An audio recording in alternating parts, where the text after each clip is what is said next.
Halo semuanya, perkenalkan nama saya Albertus Randi Ferianto dari Prodi Ilmu Komunikasi 2023 dengan NIM 123106114. Jadi pada video kali ini saya akan membahas sesuatu yang sangat menarik, terutama buat kita yang sedang mempelajari branding ataupun pemasaran. Di sini kalian pernah mendengar nggak sih ataupun kepikiran bahwa kalau brand itu cuma logo, nama ataupun desain kemasan saja? Padahal brand lebih daripada itu dan juga lebih dalam maknanya daripada yang saya sebutkan tadi. Brand itu bisa dibilang mempunyai jiwa sendiri yang membuat konsumennya untuk saling terhubung satu sama lainnya. Nah, di sini menurut Chris Phil, merek itu memiliki 3 elemen utama, yaitu brand promise, brand performance, dan juga brand positioning. Oleh karena itu, pada video kali ini saya akan membahas terlebih dahulu terkait 3 elemen tadi menurut Chris Phil, yang menurut saya juga itu sangat menyatu dan saling mempengaruhi satu sama lainnya. Ya, kita masuk yang pertama. Yang pertama, hubungan 3 elemen dengan suatu brand.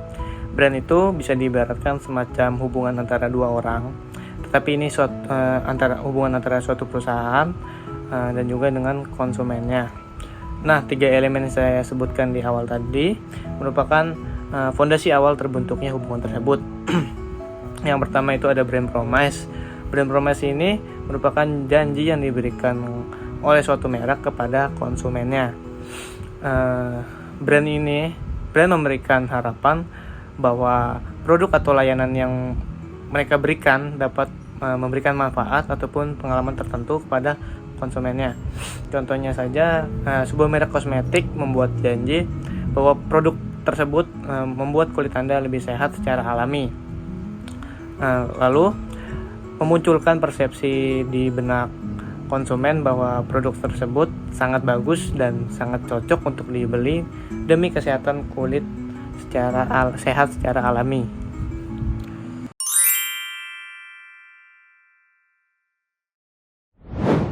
Lanjut yang kedua, brand performance. Setelah suatu brand membuat promise, kini waktunya brand menunjukkan pembuktian performanya secara langsung terkait seberapa bagus brand bisa mendeliver janjinya tersebut. Apakah produknya sebagus yang diiklankan atau justru tidak sesuai? Maka dari itu perlu pembuktian produk dan cara membelinya secara langsung, lalu kemudian direview apakah sesuai atau sebagus yang diiklan. Lalu apakah pelayanannya sesuai harapan konsumennya? Jika sesuai, maka brand tersebut akan dipercaya oleh konsumen, dan konsumen yang membeli produk tersebut akan memberikan rating sehingga memicu konsumen baru untuk membeli produk dari brand tersebut. Nah, contohnya sebuah brand sepatu. Nah, sepatu ini berbahan kulit sehingga tahan lama. Namun kenyataannya setelah pemakaian 2 bulan sepatu itu robek dan rusak, maka brand itu gagal menciptakan performanya yang membuat konsumennya kecewa, lalu bisa membuat konsumen tidak membeli produk tersebut kembali.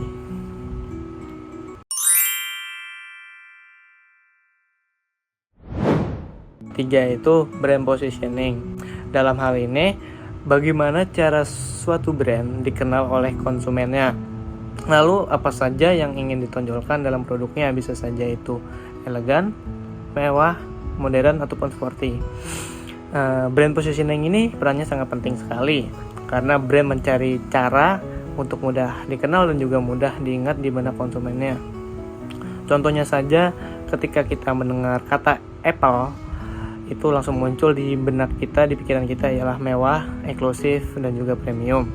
Karena kita telah memposisikan produk Apple di pikiran kita ialah suatu handphone, suatu produk yang sangat berbeda dengan brand lainnya, yang dimana produk Apple ini ialah menciptakan desain yang sangat elegan dan juga harganya yang relatif mahal serta fiturnya yang lengkap dibandingkan dengan produk yang lain.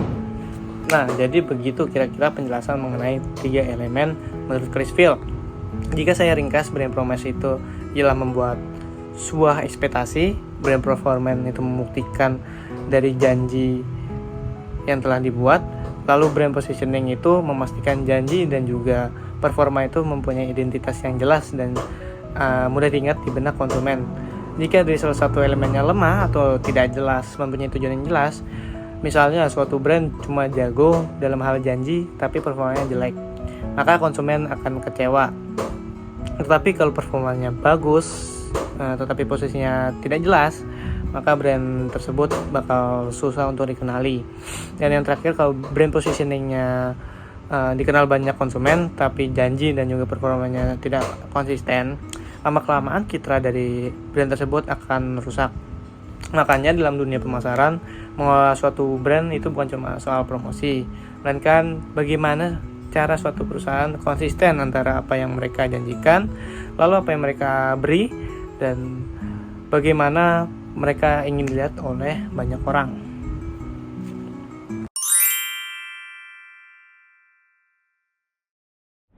Saya memilih brand Nike ya, karena saya sering pakai dalam kehidupan sehari-hari saya.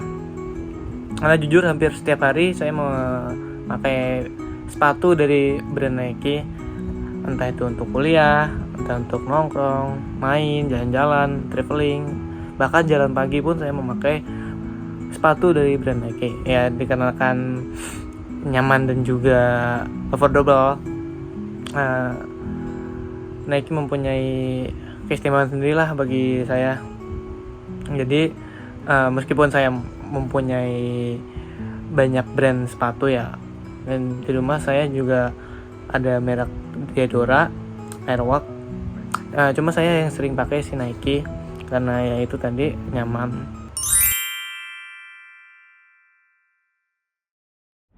Nah, lanjut yang nomor pertama, bagaimana brand persona merek tersebut. Nah, karena saya memakai Nike, maka saya dapat menyampaikan brand persona dari Nike tersebut. Nike itu dilambangkan sebagai sosok yang energi, ambisius, dan juga percaya diri, dan juga selalu mempunyai semangat untuk menghapus diri dalam batas yang sangat maksimal. Saya bisa menggambarkan bahwa kalau Nike itu seorang manusia ya, dia tuh tipe orang yang misalnya jatuh lalu bangkit lagi, dan kalau udah capek atau lelah pun dia bakal bilang just do it, you can do it.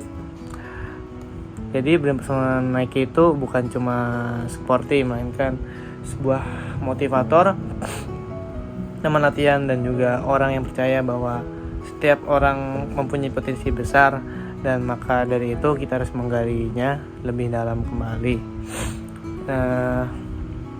Dan hal yang terasa banget ya brand persona dari Nike itu adalah tagline-nya yang sangat legendaris, yaitu just do it.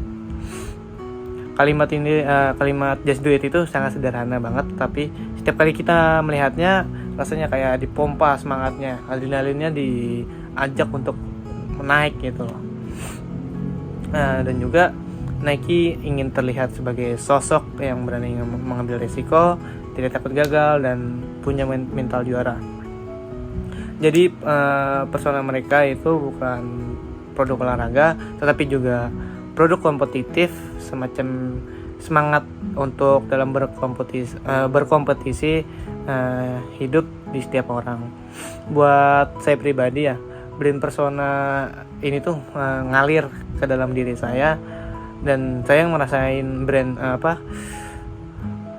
spirit brandnya setiap kali menggunakan sepatu Nike. Ngerasa kayak saya hari ini harus lebih semangat dari hari sebelumnya, kayak begitu.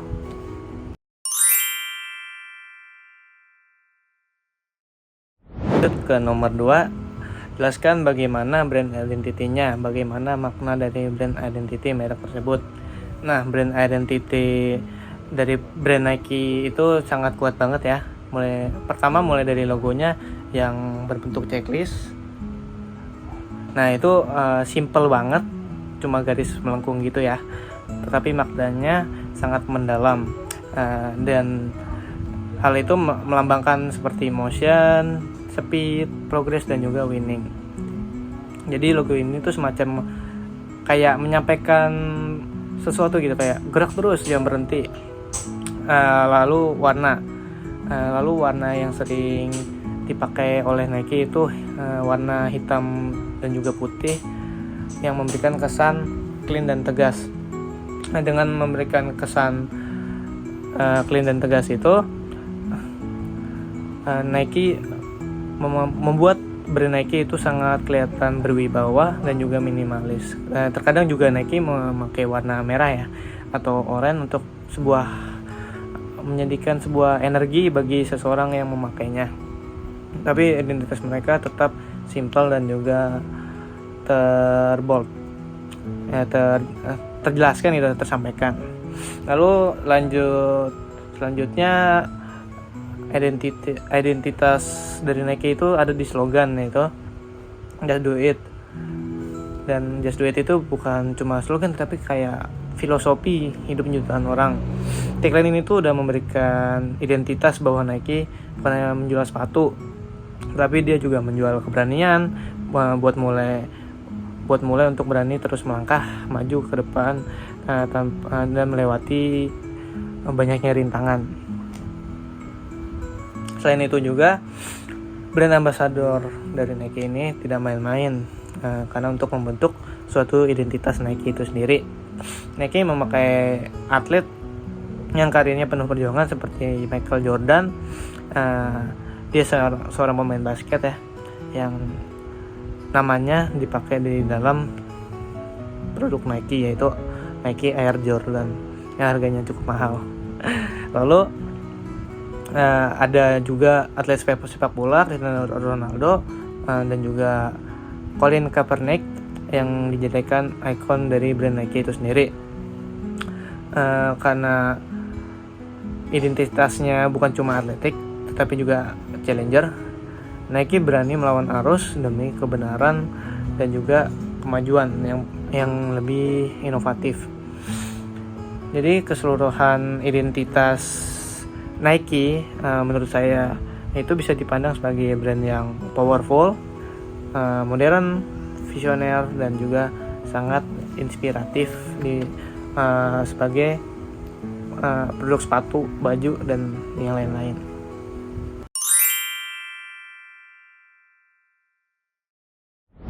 Menurut saya brand Nike ini sudah menjalankan 3 elemen dari menurut Chris Fell tersebut. Karena di dalam brand Nike sudah tercantum 3 elemen tersebut, yaitu brand promise, brand performance dan juga brand positioning. Untuk yang pertama, brand promise, janji utama dari Nike itu sebenarnya sangat sederhana sekali, tetapi sangat kuat banget di benak konsumennya. Nike selalu membawa pesan untuk menginspirasi dan memberi inovasi kepada setiap orang di dunia. Dan yang paling menarik, Nike percaya kalau setiap orang itu adalah atlet selama mereka mempunyai anggota tubuh yang lengkap. Dari sini sudah terlihat bahwa janji Nike bukan soal memberikan sepatu ataupun baju olahraga yang sangat keren, tapi mereka menjanjikan semangat, menjanjikan keberanian dan juga memberikan motivasi agar semua orang bisa bergerak, bisa mulai dan juga bisa mencapai potensi maksimalnya. Dan yang kedua, brand performance.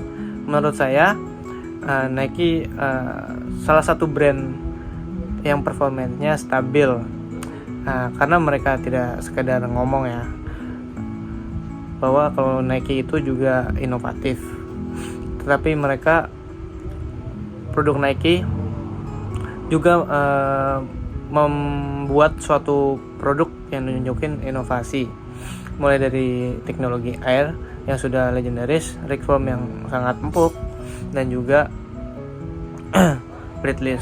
Setiap produk baru semacam ada sesuatu yang membuat konsumen merasakan adanya peningkatan atau pembaruan setiap produk yang di launching.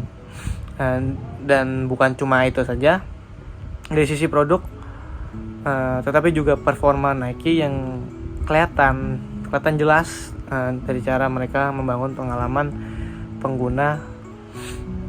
penggunanya yang mereka pakai sehari-harinya. Dan yang ketiga adalah brand positioning. Nah, dalam hal ini juga sudah banyak konsumen yang menaruh produk Nike itu paling terdepan gitu daripada produk lainnya. Nah, saya sering melihat ya, banyak dari anak muda sampai pekerja kantoran, orang tua juga banyak gitu yang memakai sepatu Nike. Yang dimana hal tersebut membuktikan bahwa positioning Nike sudah sangat terkenal oleh semua kalangan dan juga oleh warga dunia lainnya. Nah, di sini Nike berdiri sebagai brand besar dan juga memposisikan dirinya sebagai brand olahraga yang sangat premium. Bukan cuma fokus ke atlet profesional, tetapi Nike ini fokus ke semua orang yang mau mempunyai kemampuan untuk berkembang. Jadi Nike bukan pengen dikenal sekedar produk atau brand sepatu saja, tetapi juga menjadi simbol semangat dalam hal berkompetisi, simbol perjuangan, dan juga simbol keberanian.